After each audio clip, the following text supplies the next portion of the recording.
Een grote meerderheid van de politieke partijen in Haas wil werken aan een oplossing van de bestuurscrisis in de stad. De Partij van de Arbeid, het CDA en de VVD zullen een koersdocument maken met plannen voor de komende jaren. In een extra reisgeerkomst justerjoen waar er oerinstemming over bereikt. Het is een goed jaar voor de Friese gasdroegerijen. Ze verwerken 20% meer zoos. Dat komt doordat door de hele wereld een soort rispingenverlenging binnen en de prijzen van kracht omheen gaan. Om een soort boeren de wintervarie al binnen laten ze daarom haar een gas nou verwerken bij de drogerijen. Het monumentale gebouw het Havenmansje in Haas gaat begin september toch hier als restaurant. Masterkok Marco Poldervaart had nieuwe plannen maken om het zijn eerdere idee net mocht van de gemeente rieën.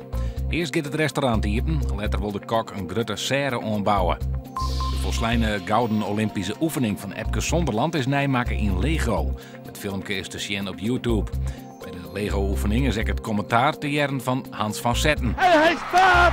Ik sta! Het is ongekend en ik sta ook! Joen zakt de temperatuur naar zo'n 16, 17 graden, maar in de nacht een temperatuur van 12 graden. Morgen op een nij droeg waar met zinnen en in het weekend simmerwaar.